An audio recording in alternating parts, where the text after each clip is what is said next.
Welcome to the edition of Huskies Greatest Games, brought to you by the SCSU Huskies app on the Google, Android, and Apple stores. Joining me today, SCSU hockey alum, two of them, one being Jimmy Schultz. He's to my right, and underneath is head assistant coach Nick Oliver. Guys, how are you doing today? Doing great. Happy to be here. Likewise, Nick. Go ahead, Nick. All good, man. Doing well. All right, so, the point of this show is we're going to watch a great hockey game, but let's get to know you guys a little bit more. Jimmy, congratulations, first of all, with being now professional. How was your first year?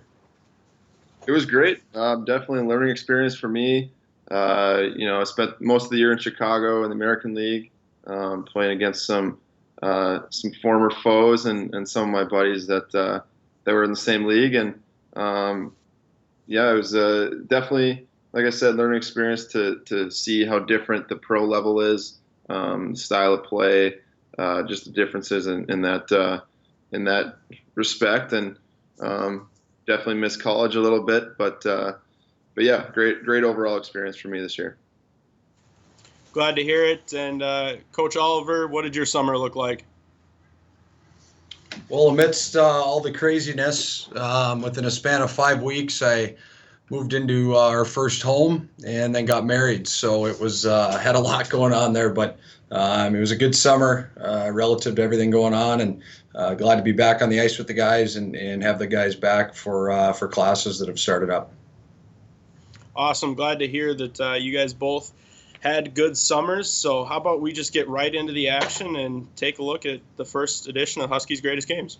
Snowing outside, but the action is going to be hot tonight. Jim Rich between former All-American Pat Micheletti, the starting lineup presented by Ag Country Farm Credit Services.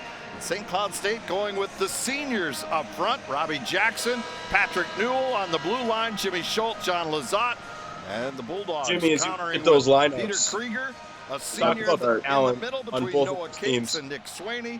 And Say on that the one more back time. end, Dylan Sandberg and Mikey Anderson. Look at NHL both of those draft picks. rosters, the starting lineups. Just talk about those talented guys like yourself, Blake Lazat, Dylan Sandberg, Scott Perunovich. How intense was this team?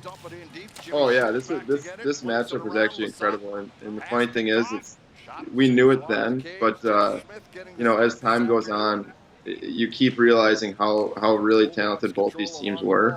Watching guys sign contracts, have more success in college and have success at the pro level. Specifically younger guys like Blake Lazat and Mikey Anderson playing for the Kings this year. And it was pretty incredible kind of looking back and seeing how loaded two rosters can be. Let the other team know that, we're the better team, and so I think this is going to be a great hockey game. Mikey Anderson chops it around the far side. It's pushed ahead by Koepke, gets it to the line, not out. Back to pick it up, Dylan Sandberg out of Hermantown, Minnesota. Played on this year's World Junior team along with his defense partner, Coach, Mikey Anderson. Friday night, for the fans that might not know, this game went into overtime. What was your message to the team heading into this one? Well, I think the beauty of college hockey is on either side of the coin, win or lose. Wells Fargo, Hunter Shepard, 73 consecutive starts. Ranked third in the country. We knew it wasn't going to be any easier the next night. So our approach was just come back with the same mindset and really try to finish this season unbeaten at home. Right to play, and that's one thing Brett Larson told us. He's not starting just because he's a senior, just a feel-good thing. He's starting because he's playing well. Now Nick Paling firing, saved by Shepard, rebound. Gobbled up by Scott Perunovich. Either of you guys can feel free to answer this one, but just how hard is it to get a basic shot past Hunter Shepard? Captain of the Bulldogs brings it to the line. Go ahead, Jimmy. Cycles it in deep. It's tough. He's not a huge guy, not like some of those guys that take up the whole net. He's just really athletic. I think I remember a few times when I thought I was for sure had a goal in the bag. he just kind of brought in offside, flew over and made the save. So yeah, there's. And a face-off. And the two I coaches don't love complimenting guys from Duluth. very familiar with each other. You got to Scott give him. Sandlin, the winningest There's a reason he's had so much success. He's an athlete, competitor, and definitely fun to battle against him. And trust me, they're friends off the ice right now. Coach Oliver, was there a little bit more motivation for you guys as a coaching staff to get a win or a sweep? In this case, for Coach Larson? You know, it's one of those things where no one really talked about it. I can see Jimmy nodding his head. It's not something that we ever discussed with the players or even as a staff. I think we just approached it as we had to get ready to beat a really good hockey team. But I think deep down, the guys in the dressing room, they know, right? They're smart. They're smart. They know it's regardless of when St. Cloud and Duluth meets up, they're always great games. But I think they know it was a little extra special for Coach Larson, especially in year one. And as we jump forward in the game, you can see on the scoreboard, UMD in 8.5 minutes still hasn't put a shot on goal, but they're on the power play. How are you guys feeling so far at this point in the game? Force the play. Bulldogs, though, keep it alive. Toby Roth gets it back to you want me to answer that? I guess now on the near side, Swaney games are always going to come down to like well, that was a redirect right in front. We've gone to overtime with them plenty of times, or we went to overtime with them a couple of times in my career. So at first it's kind of just trying to set the pace. It's not going to be perfect. There's going to be adversity throughout the game. So you deal with it, and it seemed like whoever wanted it more. High slot throws it towards the front of the net. Knocked down in front by Jay Cox. It was definitely us. And Justin Richards brings it see how back that to Sandberg. Sandberg stops along. I know one thing, Nick. It's as someone who helps out with the penalty kill is one of my responsibilities. We're like seeing this unit on the ice, right? Perunovic and Sandberg and Swaney and Cates and all their weapons up front. So great job by Robbie looks like Jackson we're gonna get through this one, I hope. Closing that passing lane. Cates fires and scores. What a shot! So I mean, we see that they score on the power play, and kind of some mixed emotions. You do a good job, in those first 8.5 minutes before they get a shot on net, but then you give up a power play goal. What's kind of the message on the bench? Obviously give credit where credit is due in the beginning of the game, but how do you guys respond? Well, you can see that's a heck of a shot, right? Like you're 6 seconds away from killing a penalty off. It can be a little bit of a momentum killer on our side of the bench. But with our group that year, we're resilient. You got to shake it off quick, right? You got to get back out there and try to win the next shift.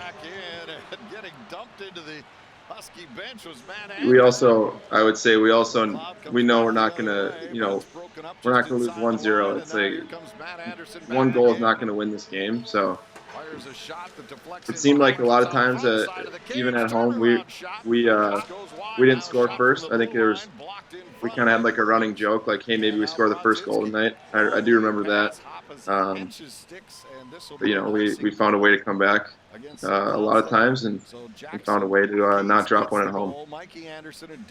And historic, especially in that season, your team was phenomenal on home ice. We talk about it almost, it's a common conversation, happens almost all the time, but just how important are these fans at the Herb? He's got that shot off in a hurry as he came over the blue line. They're awesome, especially in these big games when they really come and bring the noise and they have our back. Set to go with period number 2. Jim Rich along with former All-American Pat Micheletti in that first period. A quiet one as far as the offense goes. Shots in that opening period, just 6-6 they're a real between part the of the two game. clubs. And I thought UMD had the better of the period. It was real difficult for the guys to get anywhere in that slot area in front of the net. You look at the shots; they only had 2 shots from key scoring areas, and the Bulldogs did a terrific job of defending and a terrific job Jimmy, what goes through your mind here on this play? We'll see a replay in a few seconds, but your D partner, John Lazat, goes to the box. Just kind of what goes through your head when your D partner, gets taken off the ice?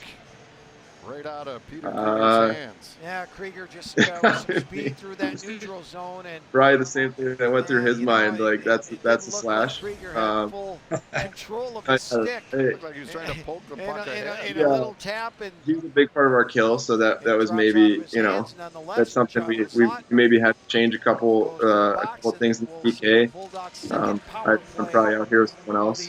Probably Jack or Jacob. But yeah, we know we can do it. We know it's kind of a next guy up mentality. If one of our taking a penalty early in the period too, it's really hard because you got your penalty killers and out there. Coach, in charge of the penalty kill, do you play out those scenarios that if player X goes to the box, this is that next man up, or does it just kind of depend on some other scenarios in the game? No, for sure. I think that's a big part of being like things happen so quick once the game starts and guys go in the box or it turns to 4-on-4, and then you have a power play coming out of it, knowing who's going to be on the ice and who's up. So those are all scenarios that we go through as a staff before the game, and we're kind of on the same page with. So when it happens real time, that we're organized and we're good to go. Drops it back. Sandberg's shot blocked by Newell. Richards brings it back. See if I get back out here this power play or this penalty kill. Jimmy, I think Jimmy logged about if we had a 2-minute penalty kill, he was probably out there a minute 38 of it. So he's a big part of the reason we had a good penalty kill that year. And good penalty kill coaching for sure. Oh yeah. Fires and scores. And Mr. Power Play continues to be lethal for UMD. So obviously we see, Tufty put UMD up 2-0. I guess from a hockey perspective, what kind of goes through your mind when you see a shorthanded rush? I mean, it looked good for St. Cloud. Obviously, Shepard made the save and they came back down right on the other end. But is that something that you would have continued to take, or would you have just dumped and changed? I think the aggressive mentality on the penalty kill is important. You obviously don't have that extra guy helping out to create offense, but you got to go for it because a lot of times short can be such a momentum booster and can just create a chance. Get guys going after it. Newell pokes it in Something behind inches. That's pretty good. He'll bring it back to the line. Ashan puts it down into the corner. Walker now to Newell. I have a feeling something's coming up here. Back to Ashan. Perbix. Ashan gets around one man, fires and scores! Jack Ashan with the shot that was tipped out front, and the Huskies are back in it. Power play responds. I think The sneaky Nolan off. Great tip here by Walks, too. Watch the move there by Jack Ashan. He gets a stick on that, yeah. Walker right in front. What a great move by Jack Ashan. And then he lets that wrister go. Walker gets a piece of it under the glove of Shepard. And Walks goes nuts as he always does when he scores. Great positioning there by Nolan So Walker. happy, look at him. And an even better play by Jack Ashan at the point. Finally able to penetrate the middle of the ice. And on the bench, how much energy does that give you guys, especially at home when you get the first one? And pulls them down. Yeah, I mean it's huge. On the power play. It seems like sometimes when you get that first one, they keep on coming. So a lot of times, it's not the game-winning goal. That's the big one. It's the first one that just kind of gets the momentum going and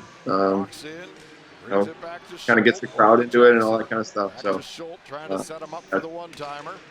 Now they put it down to Brodzinski. Jimmy, you're out here on this power play. How do you facilitate that blue line when you're trying to hold the zone?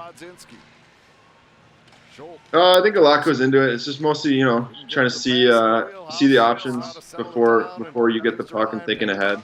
It's pretty easy to play with guys like these four. They're always finding the openings and yeah, it's just trying to think one step ahead. That's the most important part, putting yourself in a good position. And yeah, if you look, kind of whoever here, Robbie knows what he's going to do. Didn't get through. Rebound clear to the corner. Clear to the line, not out. And then the cross ice pass. It's great. Even on a situation like that, we didn't get a goal in that first minute, but you can just see all the zone time and all the shot attempts we had. It just creates momentum. It wears the penalty kill down, and you build off that even in the 5-on-5 play too. And how much does that drain opposing defenses when they don't even have a chance to change? Yeah, I think it's huge, not just for this, not just for this type of thing.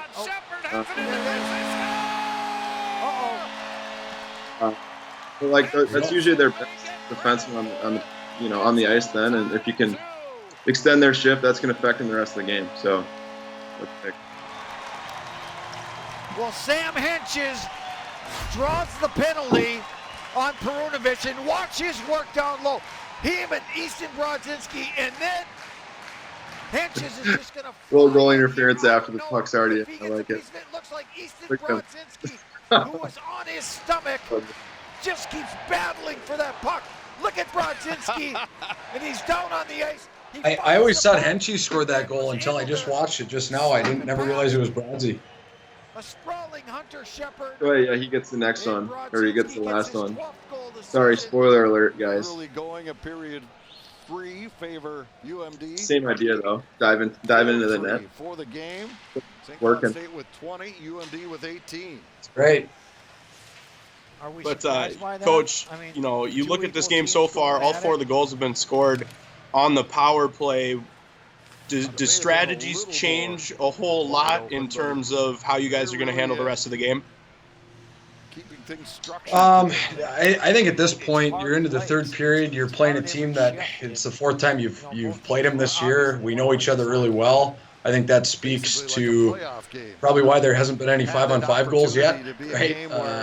We know how to defend each other. We know top players to focus on. So right now, you don't change much. You go out and play, and you trust in your training and the habits that you build, and you stick together through it, because it's right now it comes down to a game of inches. Good chance of that happening, whether in the NCHC tournament or the NCAA's. Yeah, and I think, like Ollie said, it's like it's not a coincidence there hasn't been a 5-on-5 goal scored, because it's such an evenly matched team, and we're so used to playing each other. It's like we know how the other team creates offense. We know how to job take that away. It's tough to do that. That's broken up, bouncing puck. Newell has a whack at it, and Shepard fought that off. Schultz shot floats over the top of the net. Lizotte jumps in, gives to Blake Lizotte. No relation in front for Newell. He couldn't handle the pass. Now here's Blake Lizotte again. How many puck battles has Blake won this shift? Throws one towards the net. That was high. Yeah. Rebound to the far side. John Lizotte keeps it alive, fires it to an open wing. And the Bulldogs now will get it outside, but right back in comes Ryan Paling with Newell. Newell forced in behind. Brings it to the blue line. Sean rifles one, hit the traffic in front, and then it's shoveled back out to the neutral zone. Just get it to Jack. He'll do something. Just getting changes in. Now here's Paling. Throws it in front. Quick shot.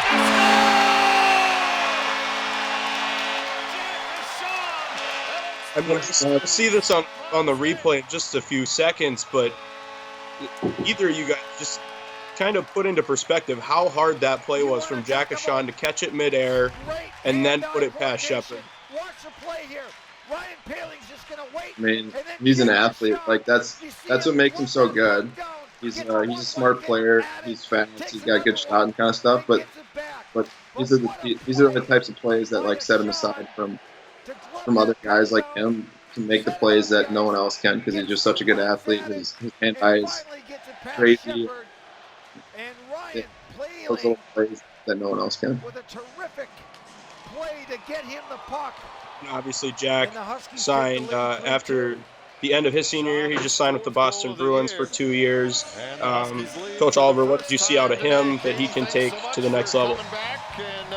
Thank you. by your old Lot. Like I mean, in terms of his hockey sense, his skating ability, his competitiveness, I think that's all high level stuff that he brings. So obviously we're happy for him and excited for him to get his journey started with the Boston organization, but I don't think it'll take him long to really carve out a nice spot for himself in that organization. He brings so much, and you can't ever discount character and compete level 2, and he brings a ton of it all the time. Battling in the corner. They've had some success with another guy of similar characteristics to him. I don't know. You ever heard of Torrey Krug? Bulldogs trying to get it to the front of the net, and Lamoureux just slipped it wide. He did a great job working his way free. I think made a quick little move, and he just missed that far corner. Sandberg with a crunching hit on Henches, and that sends him scrambling back to the bench. Now Bulldogs coming in again, a quick shot, they score! Jade Miller comes through with 3:34 left, picking the top corner. And if I'm not mistaken, he's like a Grand Forks guy or North Dakota guy. Maybe not Minto, North Dakota. The pride. Jade Miller, who has not played a lot tonight in this game. For whatever reason, he was like really good against us, probably because of I don't know. You knew Vincent, you knew it was not a little extra there, more than just the rivalry between us. And Benson got so mad every time he scored. It was so fun. Yeah, he had great speed coming off the bench. Probably 2 and Mikey Anderson just laid a perfect pass to him. And now, there's not a ton of time left on the clock. Coach Hall starting to think overtime is going to happen, or, are you trying to play out the remainder of the game? Huskies just have to send it down. They just cross that bridge when you get there. There's 3 minutes left. There's still plenty of time. A lot can happen in that span of time. You watch the playoffs. One of those games, Colorado and Dallas. Like one of the teams scored, you thought, oh, okay, it's over, and then the next team scored 10 minutes later or 10 seconds later.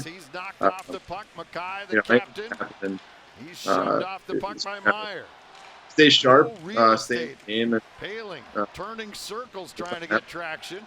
Now he'll bring it around to the near side, and the Huskies are able to roll it down ice. Shots in the third period, 10-7, favoring UMD. Here comes Sandberg through center to Mackay across the line, back to Sandberg.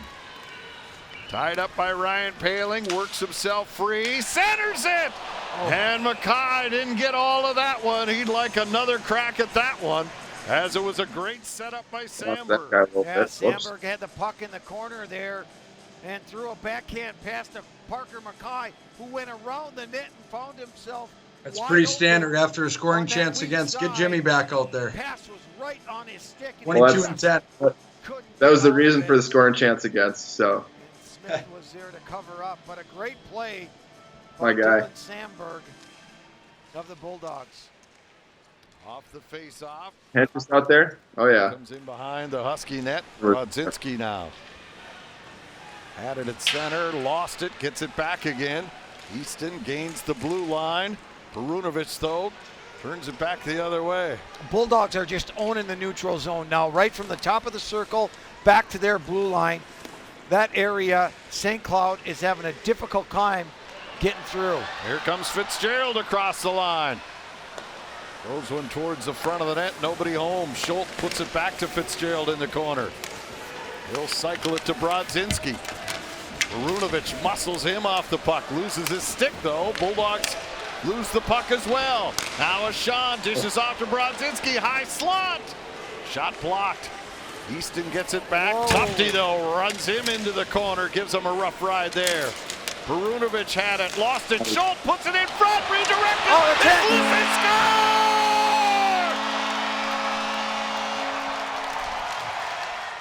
That's the one you're talking about, I think, Ollie.